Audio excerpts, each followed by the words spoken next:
Hi, welcome to Sweet Poppy Homestead. So it's been really hot today, so today is the perfect day to make some sun tea. Today I'm going to show you how to make sun tea, and I'm using ingredients harvested right from our edible landscape. I'm going to take you along with me while I harvest the ingredients from the garden, and I'm going to briefly go over the nutritional value and basic growing habits of these plants as I harvest. And at the end, I'll put it all together and show you how I make some delicious sun tea. For those who don't know me yet, hi, my name's Jess. I am a physician assistant, dietitian, and mother of 3 who is growing as much food as possible on our small edible landscape here in Southern California. And that includes herbs and fruits for delicious sun tea that we're making today. The fun thing about sun tea is you can use a combination of all kinds of different herbs and fruits, and you can make it different every time, which is what I do. I like to try new styles and new ways of making sun tea. Make sure to stay until the end so you see the delicious sun tea and what it tastes and looks like. And let's go ahead and get started. Let's go get our ingredients. Let's start with one of my favorite fruit trees for any edible landscape, the variegated calamansi. This will add a bright and slightly sweet and citrusy note to our tea. Calamansi is a small citrus fruit that was made by crossing a mandarin and a kumquat. It tastes like a tart orange on the inside, and the outside peel is delicate and sweet. So you can eat that too. This variegated variety is especially beautiful with its striped leaves and ornamental appearance. Calamansi grow best in full sun and well-draining soil, and here in Southern California they do great in the ground, but you can also put them in a container and they do well like that as well, just like the one I have here. Nutritionally, calamansi is rich in vitamin C and antioxidants. It's commonly used in marinades. You can use it in sauces or dressings or beverages and desserts. I like to use calamansi as a replacement for anything lemon or lime when those are needed, and I like to use the peel to make dried calamansi zest. Unlike most citrus, calamansi has a sweet peel, and the dried zest gives dishes a sweet, citrusy note, which I like to use to add to baked goods or dry rubs, especially dry rubs for chicken wings. Here's the link on my video all about making dried citrus zest if interested. Also, if you are liking this video, please go ahead and like and subscribe so I know to make more content like this for you. Also, thank you to all of those who have been supporting this channel. If you are interested in supporting this channel, you can find that list in the description below. Next, let's harvest some chamomile flowers. This will add mildly sweet and soothing floral notes and a distinct green apple undertone to our tea. Chamomile is one of my favorite herbs to grow for tea. It is also easy to grow once established. I've had volunteer chamomile plants that just grew in wood chips that were not being watered, so this is a pretty drought-tolerant plant. That's one of the things I love about flowers. Some flowers will just grow anywhere. I've seen this with calendulas and cosmos as well, just growing in plain wood chips. Chamomile prefers full sun, but it can tolerate afternoon shade as well.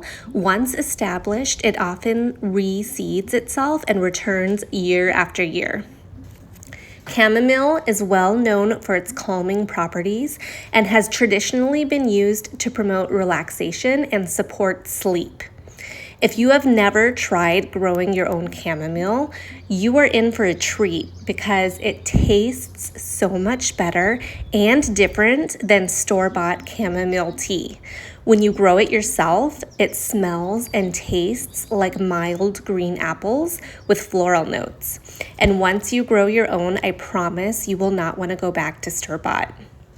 Most people use chamomile to make herbal teas, but the flowers can also be used in syrups or infused honeys and homemade skincare products. By the way, if you don't know, I make handcrafted organic lotion sticks, lip balms, salves, and more in eco-friendly packaging, and you can check out my website in the description below. Next up is stevia. This will add sweetness and subtle botanical notes to our tea. Stevia is a perennial herb in many warm climates and is incredibly useful for anyone wanting a natural sweetener for their garden. It grows best in full sun with consistent moisture and produces lots of sweet leaves throughout the growing season. Stevia contains compounds called steviol glycosides that provide sweetness without adding sugar or calories.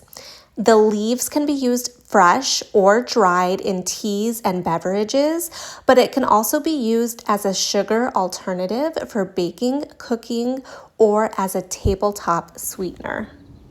Next up is mint. Mint will add a crisp, cooling sensation and a bright aromatic lift to our tea. Mint is one of the easiest herbs you'll ever grow as long as you give it lots of shade and moist soil. I have found that it does not like full sun and is happiest in mostly shade.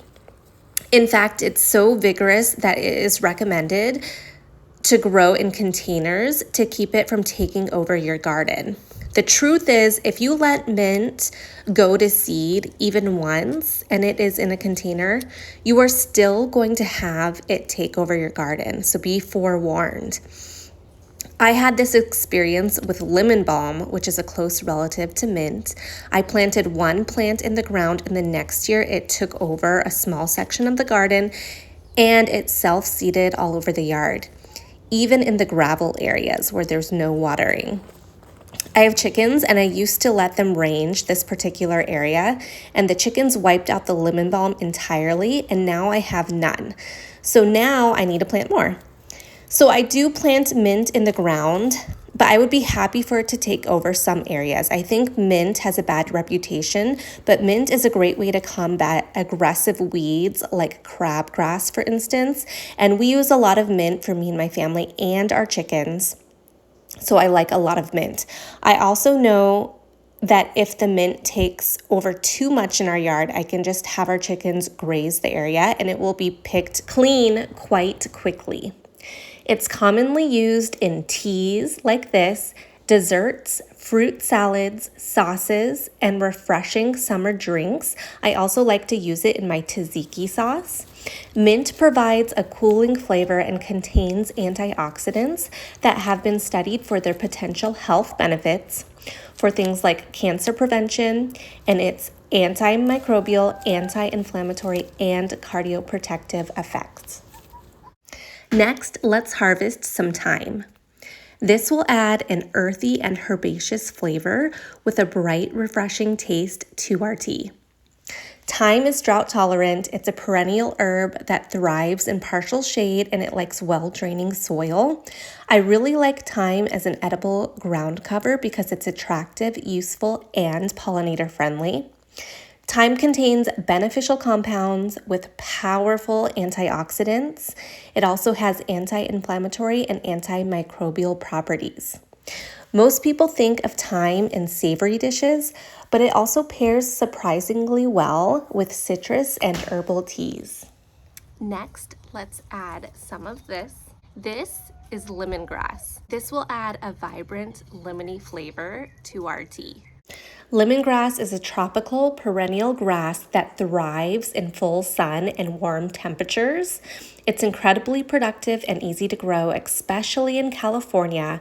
My lemongrass is super happy and it's tucked in right next to all our banana plants. Once the lemongrass is established, a single plant can provide harvests for years. It prefers regular watering and fertile, well-draining soil.